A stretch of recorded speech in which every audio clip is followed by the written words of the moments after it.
Hey, footy lovers. We are about 2.5 weeks away from the start of the new Premier League season. And as expected, the transfer window is starting to really pick up some real pace. Our clubs are starting to make a lot of movements at the moment. Arsenal is doing their own thing. It's taking a little bit of time. Making sales or getting people out, whether that be on loan or permanent deals.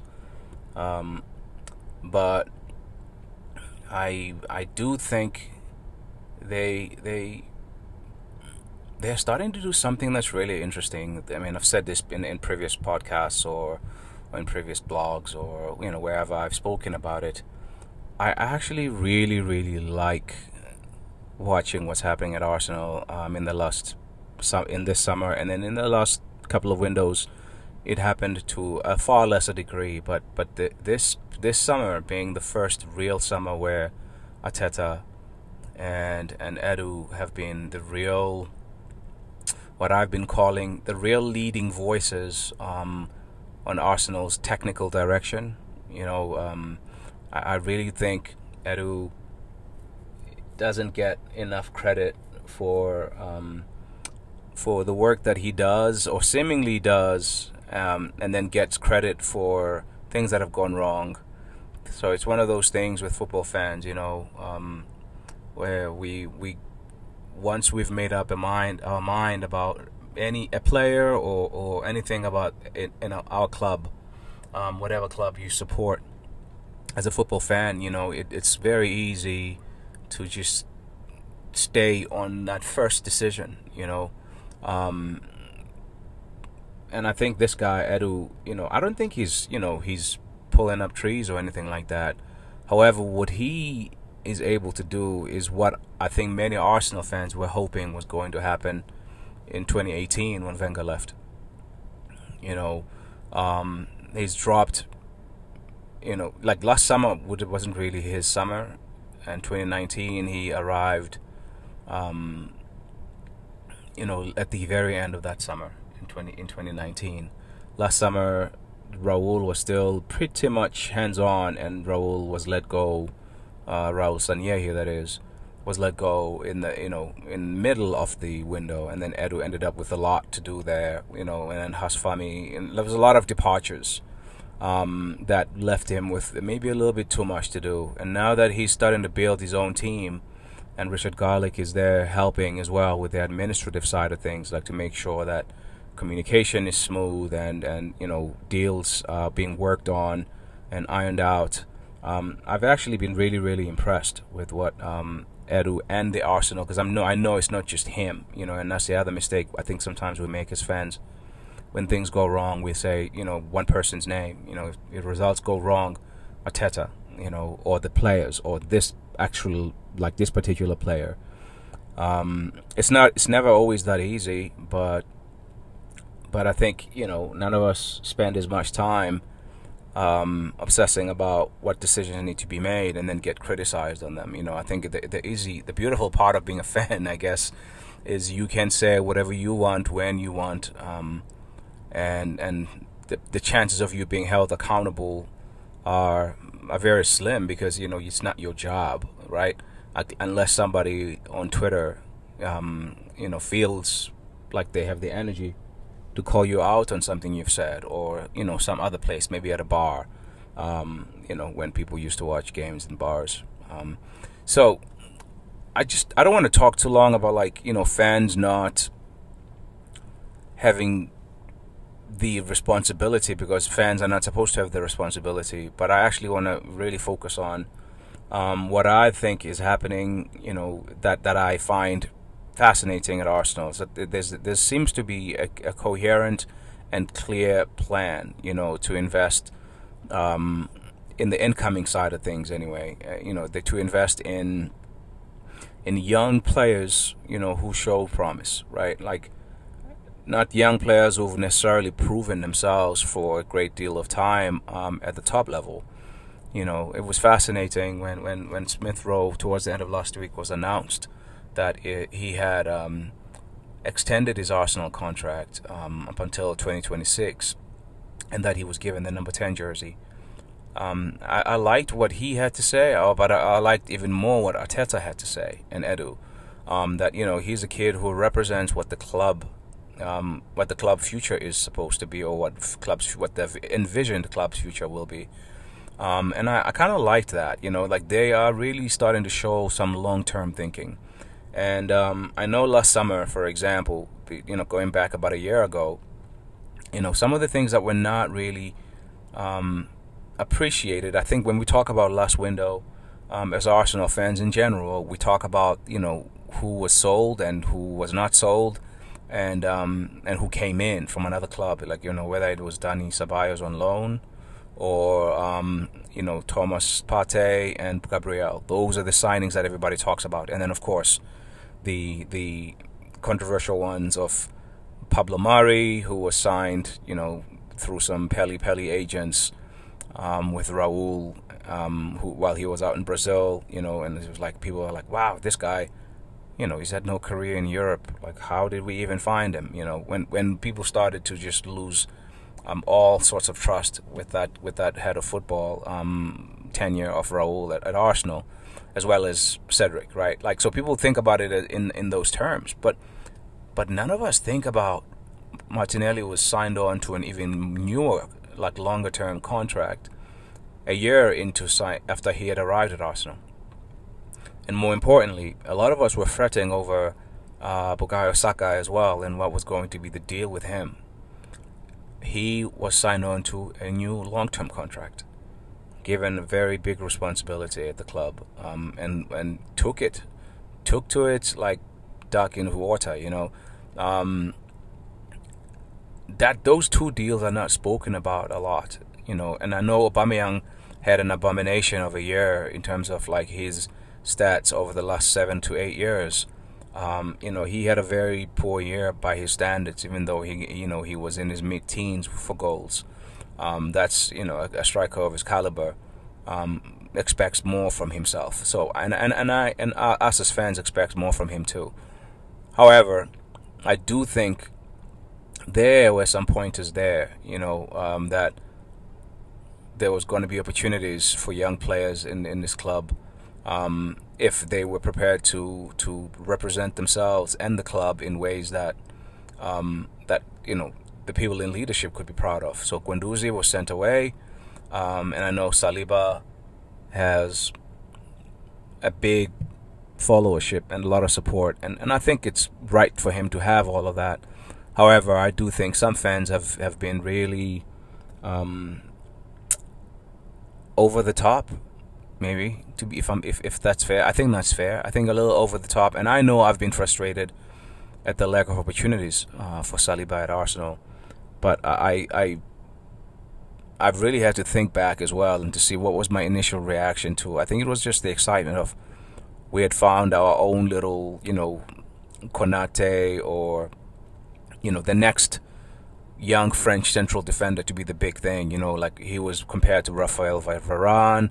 He was also dubbed by some people in the media in Europe and in France as, like, you know, Mbappe-like defensive talent, right? Like, he was like the Kylian Mbappe of defending, in a way. I mean, not necessarily Mbappe himself exactly, but that he had played in such high levels, and that people were thinking similarly of him as a defender as they had thought of Mbappe as an attacking young talent. And so I understand the excitement, but, you know, it is what it is. I mean, yeah, some young players have gotten chances at Arsenal, so that's not, like, you know, a problem with giving young players a chance. But I do think different young players can get opportunities based on position and also, like, situation in the club. You know, when Saliba came to Arsenal last year, there were about 8 defenders on the books of Arsenal, 7 or 8 defenders, right? And so, and that was including him. I think when I say 8, I'm including him. A lot of those guys are gone now, and still he isn't making it into this, you know, the squad. So clearly Arteta wasn't making, you know, taking shots at the kid, or, like, trying to not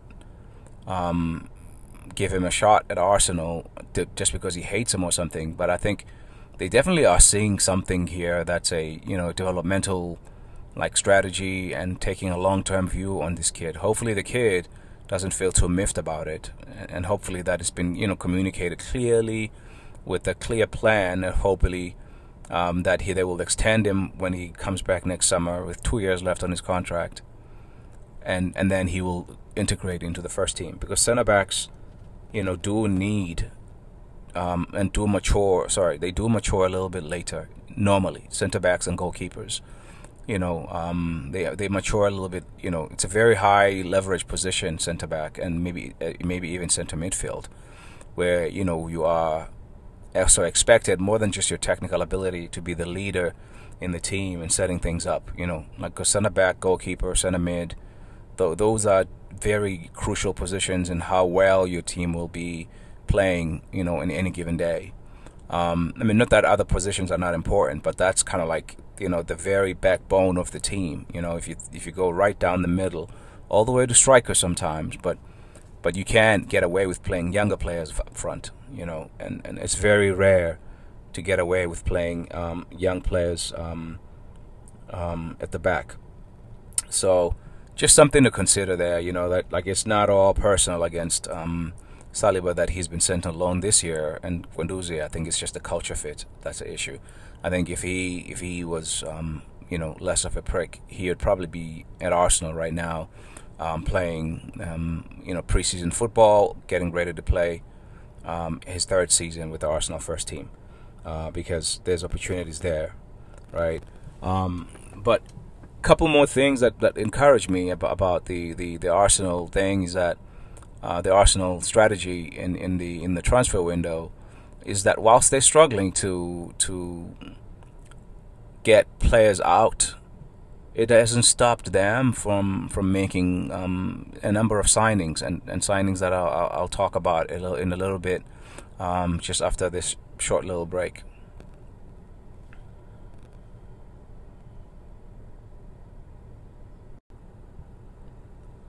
So we're back. So yeah, the approach that they have taken, I know I'm not in the majority in thinking this positively about what the club are doing. Let me get something out first. Like, I do get frustrated with how slow Arsenal take to do deals. I think because sometimes I worry in the midst of hearing about the deal, that especially the ones that I think are cool for them to try and do. I think sometimes I worry somewhere between hearing about the deal and whatever actually happens, there's a lot of room for Arsenal to fuck things up. So yes, I have my fair share of Arsenal related scars when it comes to deals being rumored and never happening. Suarez, Higuain, to name a few. And there were several others where you were waiting, and then the player goes to another club, or when a lot of these journalists who like to take the mickey out of Arsenal talk about Arsene Wenger's almost 11. You see a picture of Zlatan Ibrahimovic wearing an Arsenal jersey. You see a picture of Yaya Toure playing preseason friendly. For all of these things, a lot of these were legitimate opportunities for Arsenal to sign players. For one reason or another, they didn't close. Won't get into all of that because that's not what this part is about. Messi, Ronaldo, almost. I think when Wenger signed Cesc, he tried to get Messi and BK to go to Arsenal with all at the same time. And then the ones we do close on, like Fran Merida, are not the best Spanish players, right? And John Torral, who came to Arsenal with Hector Bellerin. Bellerin worked out, but then got injuries, and then that started catching up with him physically. Kids like John Torral and Julio Pleguezela, there's a lot of these kids that Arsenal get that I'm like, okay, there's a lot of promise, and then it doesn't work out. So it doesn't work out with every young player, and then for sometimes, and not very often, some of them they leave and they look good once they've left. Look like Daniel Malen, who just signed for Borussia Dortmund. And then like the over quoted one is Serge Gnabry, right? He is overly quoted every time he does well. Like, oh, Arsenal, how could they have let this player go? You know, things like that. And yes, there was some mismanagement of the kid, but the kid also wanted to just go back to Germany at the time. So sometimes in football, people come, people go. You know, that's just the nature of the game. You know, it's not a situation where players play 5, 6, 10 years at a club anymore. They move. You know, each player is basically a company or a business brand, and they will do what works for their business brand. You know, and their agents will make sure that that's the case.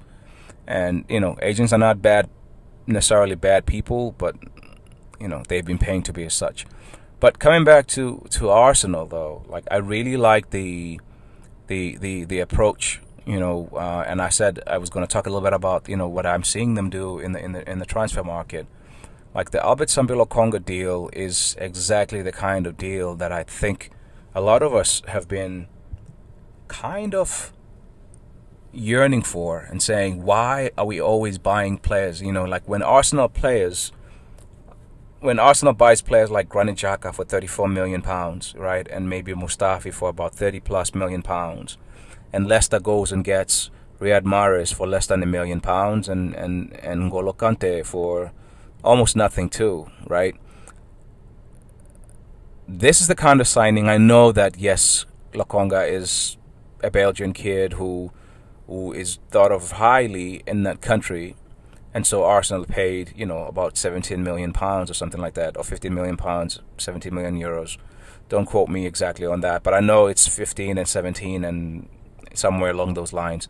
I'm not looking at the data right now, but I wanted to talk about this because, like, that deal to me speaks to the kind of deal a lot of us have been wanting to see Arsenal make. You know, buying a player before he gets to his prime, like a Tielemans, right? When clubs like Monaco buy players, you know, and clubs like Lille buy players and then sell them for 50, 60, 70 million pounds, like that's the kind of deal that if it works, you know, Lokonga will make Arsenal a lot of money, or will be an Arsenal player for a long time because he's still only just 21. And if it doesn't work out, the worst we will do with this kid is get maybe what we paid for him, right? So like that kind of deal is a really, really good deal because the club have to start being a little bit smart, right? Like they've made a lot of missed calls, if I can call them that, in the transfer window. You know, buying Lucas Perez for like £17 million and then pretty much have to give them away for nearly nothing. And there are several players of this, you know, in this category. Some of them were actually really good players. You know, like Jack Wilshere. Like the fact that Jack left the club for nothing. I know he was injury prone and had his issues, but Arsenal could have, had they managed that better, they could have gotten 10, maybe 15, maybe even £20 million before COVID for that guy, right? Aaron Ramsey, when he left Arsenal, he may not have been peak Ramsey, maybe according to some people, but he was still a player in his prime athletic years. You know, we could have gotten anywhere, depending on who was buying and how flush they were. You could have gotten anywhere from £20 million to £45 million for Aaron Ramsey. I know it's a wide range, but like that's because, you know, if you're selling with 2 years left and you really want him to go, and the buying club doesn't have a lot of money, you may have settled for something, right? But he ended up going to Juve for nothing. And the list goes on, you know, like Laurent Koscielny stayed in the club a little too long and then eventually ended up being pissed off and forced his way out. You know, so there's a lot of situations where players have left for nothing in the last 10 years. Or we've overpaid and got very little in return for the player. So like Arsenal don't resell very well. You know, if you think about it, in the last decade, our sales of note are Iwobi and what's his face, Alex Oxlade-Chamberlain, right? And those are young players that we got young. Okay, for Ox, we paid a pretty penny for a teenager. But we got more than double that from Liverpool for Ox, right? So Lokonga for me is a no-brainer in that he's been well scouted, not just by Arsenal scouts, but by people, our manager and our former legend, our Arsenal legend, not former, I guess, he's former player, Arsenal legend Thierry Henry, who's worked with him, have really had good time around the kid and seen, who he is and what he's about.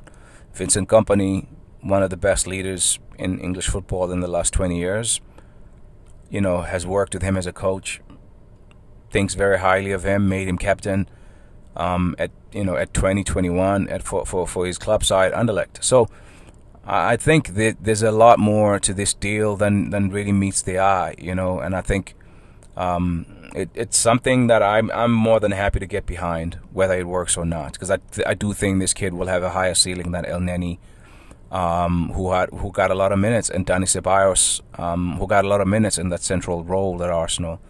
And I'm interested to see how it unfolds. He looked decent in the friendly that he played 45 minutes in, but it was Millwall, it was preseason, it was behind closed doors.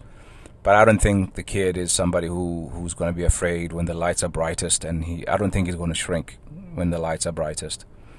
And then the Tavares one, it went from, unlike Lokonga, who for most of the summer, I didn't know about him at the end of last season, I'll be honest, but most of the summer he's been spoken about. And I then got my time to kind of go look at him and read about what people are saying, read the Athletic articles, anything I could find on him, to see what people are saying. And it sounds like, we have ourselves a really good kid here. From the reports people have put out, people who I like to read and listen to about things football in Europe. And it sounds like he has both his feet on the ground, humble guy, and when I listen to him, I don't know, he sounds like a guy I want to root for. So let's see how it unfolds with Lokonga. And then Nuno Tavares, for a guy who many people are not expecting to play a lot of minutes this season, I think he might actually play a lot more. If Arsenal decide to go to a back three for some games, I think the kid might actually end up playing wing back, with KT playing on the left side at left back, and then maybe a combination of White on the right side if that deal is confirmed, and then Gabriel in the middle. That would be actually a flipping good back three. A flipping good back three if you were doing a back three for a game or two or more. You could play KT on the left, Murray, Chambers, but I would go Gabriel, and then you have young guys there who are all like athletic, all of whom are good one-on-one defenders as well as good on the ball. It would be for me a back three of Kieran Tierney, Gabriel Magalhaes, and Ben White. And then you could then push Tavares on the as a left wing back, because he seems like very comfortable on the ball going forward. I don't know how well he would do as a fullback if we're playing four at the back. I haven't gotten to see him. I mean, even though we were playing back four in these preseason games, he seems to be playing advance all the time. So it'd be interesting to see how that one would work for him. But like, I'm enthused by that kind of deal. For about what, 7 million. They pay for him, or they will be paying for him if they're playing it in installments. It's Arsenal, they might be paying in installments. But yeah, so like I like that deal, especially considering how missing Tierney harmed Arsenal's chances last year in the league and definitely in Europe. It was clear how much Kieran Tierney was missed, and I think even with Tavares, you still miss Kieran Tierney when he's not fit to play. However, having some guy who can approximate what Kieran Tierney gives you, even if it's 70% of it, it will be better than what Granit Xhaka did in that role, or what Cedric did in that role. And the fact that you have a young, lanky-ass kid who can run with the best of them, you can probably work on teaching him a little bit more on defending, but offensively, he gives you quite a lot of what KT will give you. And he seems like a kid who's, for a left footer, he seems two-footed enough to want to be able to take shots with his right foot, which is not common with left-footers. Left-footers tend to be very one-footed. So, you know, I like what I see. It's very little in early days, but I like what they've done with that deal. And then the last deal, man, that I want to talk about is this Ben White deal. Ben White, I really like this deal. I spoke about it last time. And I've written about it on Twitter a little bit too much. I'm kind of getting a little bit more Twitter crazy recently, and one of the topics that I've engaged in the most, I'm replying to people, which is something I don't always do. Writing things on Twitter about, you know, this kid. I'm really excited about what this kid can do, having been a defender myself and coached. I think he's a coach's dream. You know, I really don't think £50 million is a lot of money for him, especially if his wages are going to be reasonable, like what I'm hearing, maybe 125,000 pounds a week for a £50 million player who will grow into his prime years at your club. I don't know. I think he's going to shock a lot of Arsenal fans, and I'm going to be so happy and ready to hear. Hopefully people will be as loud in their praise as they were in their criticism. I'm in early on this kid, and maybe I'll have egg on my face, but I doubt it. Maybe I'll have egg on my face about Ben White, but I doubt it. I really believe in this kid's talent and ceiling. Whether that Arteta is the manager long term or not, this is a baller of a kid. And he kind of reminds me of like those kinds of defenders, like, you know, your Rio Ferdinand, your Gary Pallisters, that kind of defender, you know, who's quite capable on the ball and just oozes confidence and breeds confidence in other people. As a South African, I think about Lucas Radebe, who is a Leeds legend and was my national team captain, and, you know, players like that, just clean on the ball, you know, just make things look really, really easy. I mean, he might have an error in him. He's young, you know, like similar players have been exposed in the past, especially now with the pressing game. So he will probably get caught and you know, get fucked at times. But that's football. You know, you win some duels, you lose some duels. So I'm not going to lose sleep over that. But I really am hoping, you know, I don't want to talk too long about it. I'll keep going on about it once it's been confirmed. But I really, really hope Arsenal close this deal. I'm excited about this kid. I'm really high on him. And yeah, kudos to Arteta and Edu, man, for like trusting themselves and going for all of this. Aaron Ramsdale, I don't know what to make of that one just yet. But because I'm leaning towards trusting these guys, and maybe it's because I liked Edu as a player when he was at Arsenal. I just liked him as a dude. He played his part in that invisible squad, and I know that he has, you know, he has his doubters, and he did as a player too. And he's been that guy who's known how to work from the wilderness to work himself into positions where he got to showcase his talents. So we'll see what his talents are as a technical director. But I like what I'm seeing at the moment. I like the direction that they're giving the club. And Smith Rowe's contract extension speaks to me, convinces me even more that, you know, a lot of these young kids at Arsenal now, the ones we want to stay, are staying. You know, there's talk of kid Taylor Hart, a young kid that many Arsenal fans haven't heard about, who, you know, has got about a year left. I mean, actually, no, he's got no more than a year now. Like, his contract is done. His contract is done, but it sounds like he's going to be staying. Arthur Okonkwo has just signed a new deal, extended for 3 years, and then Balogun, which is the one we were talking about right through the winter and in the spring. You know, kid was able to talk to foreign clubs, German clubs. I mean, he had about more than 10 offers. I think Fabrizio Romano had reported several times. Chose to stay. You know, and this is a kid who's represented by Eddie Nketiah's agent, who probably would have had reasons to be pissed off with Edu and Arteta. So they're clearly selling a good project to young players. And I don't know about Ramsdale and what will happen there, you know. And I know some people are going to be talking about like, oh yeah, but what about Willian? What about Cedric? What about Amari? I'll say one thing about that. Murray and Cedric, I don't think about them as bad deals like some people do. I think those guys will be useful squad players in positions that we need cover. If Cedric is a backup right back to Chambers, because Maitland now doesn't want to play right back, he thinks he's a central midfielder, I'm all for it. I'm okay with Cedric as a backup. He's international experienced, and he's played at the Premier League level for a while, for granted a poor Southampton team, but playing for a poor team doesn't mean you're a poor player. You know, Southampton also sold players like Mane and VVD to Liverpool, you know, and sold players like Dusan Tadic. So I'm not saying now Cedric is these guys. What I'm saying is he can play for poor teams and be a good player. So he's an okay enough player for me to be okay with if we can't solve every problem in one window.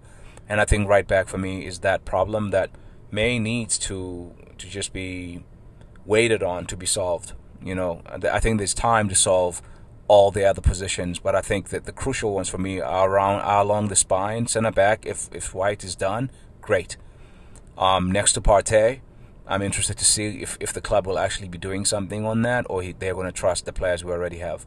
And then a second creative player. I don't know if they're going to just rely on what we have there, Saka at 10 sometimes, or ESR with a combination of, you know, Saka, Pepe as behind the striker options, and then Willian if he doesn't leave, because that I think outgoings are going to start to influence more what Arsenal can do with incomings. But I do like what I am perceiving to be the direction, and it's becoming clear to me at least what I think they're trying to do. There's still a lot of deals that need to be sorted out. I want to close out on that deal, on that part there. I know that like a lot of people, you know, don't like the idea of Cedric and Pablo Murray, but they're going to be important squad players this year. Willian was a total miscall. I'll agree with that. But it would be interesting to see. I mean, obviously, I want him to leave. Don't get me wrong. I really want Willian to leave. He's costly, and it didn't work out last year. But it won't be the worst of things if he and Xhaka stayed. If these clubs don't want to pay for them, I wouldn't be, you know, too fussed if both he and Xhaka stayed. If Roma don't want to fucking pay up for Xhaka, then, you know, they can fuck off with Mourinho. Because Mourinho has got, he could pay for Xhaka's contract what we are trying to sell Xhaka for from his fired money, both Manchester United and at Spurs. He's been fired so many times and made so much money. He could even fund Roma to buy Xhaka at £17 million or £20 million, whatever Arsenal's asking, for a Switzerland captain, international captain who can play. Then they can get fucked, man. I'm not gonna try and, you know, be on the club for that. I like that they're flexing some muscles and finally operating like a big club, at least in my eyes. They're starting to operate like a fucking big club, you know, swinging their own little cojones around and saying, hey, you know, this is what we will do and we will not be pushed around. The same thing with Bayern. Inter are fucking around, trying to get a loan and all these different things. We'll see. We'll see what Arsenal will budge on. But we got to remember as Arsenal fans, I just want to say, like, you know, we can't expect to get everything we want all in one go. You know, there's a lot of cat and mouse around here. Like, there are some players that Arteta clearly doesn't want. I mean, Kolasinac is still at Arsenal. You know, I didn't even talk about him, and nobody's talking about him, but he's still there. And, you know, he's taking up some oxygen and taking up some money, and he won't leave. You know, not for free. So there's a lot to sort out in terms of outgoings, but I really like what I'm seeing overall. Like, it's starting to look to me like Arsenal are running like a professional club. But like with all deals, you know, nothing is guaranteed that it will all work out. But there's enough in there to trust that the people who are trusted with these roles are using their, the trust very well in the meantime, and or where trust was lost, starting to gain a little bit of trust. I know that they've gained mine. I in between Wenger and the arrival of Arteta and Edu at the helm, there was a lot that went wrong, and I think, I'm not going to tell people how to fan. I like to say that. However, I do think it would be cool if, as new data presents itself, we also start to maybe adjust our opinions a little bit and not be stuck on, opinions that were formed at a particular time and be arrested in that time. Good example of this, Callum Chambers. A lot of Arsenal fans have never gotten over that embarrassment at Swansea, where he was, basically given a footballing education by Jefferson Montero. And Arsenal fans have never, ever been able to live past that experience. And so now everybody, when they talk about Chambers, those who want to be critical can't look past that. That was so many years ago. If somebody was to judge you in your sphere of life for a fuck up or a bad day that happened 10 years ago or 7 years ago or however the fuck long ago it was when this happened with Chambers, like, it's just, I don't know. It's just beautiful how sometimes we're able to do these things and not think about, like, hey, these guys are people, like, he's a good pro now at age 26, thereabouts, who can be valuable as a locker room guy and as a very good squad option at right back, a position where we need help right now, because I don't think we're going to be able to sign a right back, at least not because I don't think Arsenal don't have money, but I think they should prioritize, and it looks like they are prioritizing other areas. They still don't have a second goalkeeper. They still don't have another player, creative player. And whether Xhaka leaves or not, they'll probably need to replace him especially if he leaves. The only way I see us buying the right back is if maybe Xhaka stays, which, doesn't look like is going to happen. But if he stays, and then we are able to offload both Maitland-Niles, Bellerin, maybe even then, like one of Cedric and Chambers, then maybe Arsenal will buy a right back. But there's just too many players there that I don't think it's an emergency, especially if they're not clowns. Like Chambers is not a clown. So with that said, just wanted to say that, like, that let's not get arrested in the past too much. Otherwise we will die very, very quickly, because the past doesn't look good for us. But just like Giannis Antetokounmpo was saying, when we've been so low and seen all the shit, there's only one way, and that is up. And I am going to close today's one over here. Thank you so much for your support. Thank you for listening, and I will see you on the next one. Cheers.